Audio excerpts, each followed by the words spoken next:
নিষিদ্ধের প্রশ্নে রাজনৈতিক দলগুলো তাদের অবস্থান পরিষ্কার করুন। এখন এই রোজার দিনে জগন্নাথ বিশ্ববিদ্যালয়ের ছাত্রদের স্লোগানের রেফারেন্স টেনেই বলতে হচ্ছে সব শালারা বাটপার।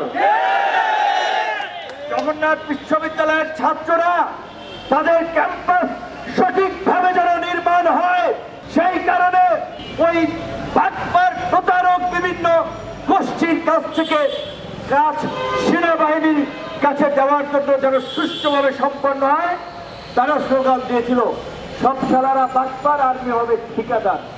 তো এই রাজনৈতিক এই পট পরিবর্তনের পরেও আমরা দেখতে পাচ্ছি বিভিন্ন রাজনৈতিক দল ভোটের কথা চিন্তা করে আওয়ামী লীগের কালো টাকা পেতে ভিতরে ভিতরে গোপনে গোপনে আওয়ামী লীগকে প্রোটেক্ট করছে, আওয়ামী লীগের পক্ষে অবস্থান নিচ্ছে।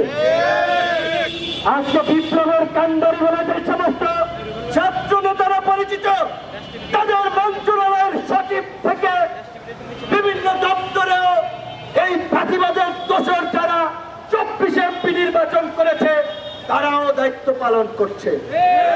আমি জানতে চাই যুব ক্রীড়া উপদেষ্টার কাছে, বাফুফের সহসভাপতি জাহিদুর রেডিয়ান ফার্মার আওয়ামী লীগের ফাঁসিবাদের দোষর 24 নির্বাচন করেছে, সে কিভাবে বাফুফের সহসভাপতি হয়?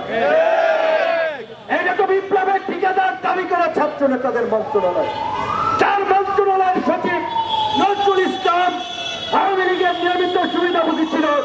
এইভাবে অন্তত 15 জন সচিব আছে যারা আওয়ামী লীগের আমলে নিয়মিত সুবিধাভোগী ছিল। তারা সচিব হচ্ছে ছাত্র সমন্বয়করা বিভিন্ন জনের বিষয়ে তদবির করে তাদেরকে পুনর্বাসনের সুযোগ করে দিচ্ছে, আর দোষ দিচ্ছে আর্মি আর সরকারের। আঙ্গুর ফল না খেতে পেরে টক। সরকারের কাছ থেকে সুবিধা নিয়ে সরকারের উপরে তারা খবরদারি জারি করে পার্টি গঠন করে তারা আজকে হাসিনার মতো আরেকটা ফাসিস্ট পার্টি হতে চায়। সেই কারণে আজকে তারা আর্মি নিয়ন্ত্রণ করতে চায়, পুলিশ নিয়ন্ত্রণ করতে চায়, রাজনীতিবিদদের মধ্যে বিভাজন তৈরি করতে চায় এবং দেশে নৈরাজ্য তৈরি করতে চায়।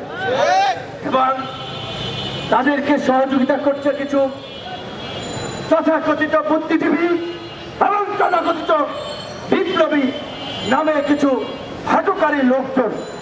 আপনারা দেখবেন, ন্যারেটিভগুলো দেখবেন, বয়ান দেখবেন, বক্তব্য ফলো করবেন। আমরা বলছিলাম ছাত্র জনতা, সামরিক বাহিনী, পুলিশ প্রশাসন, সমস্ত জনগণ অন্তত একটা পর্যায়ে এক বিন্দুতে এসে মিলিত হয়েছে বিদায়ী এই গণ অভ্যুত্থান সফল হয়েছে।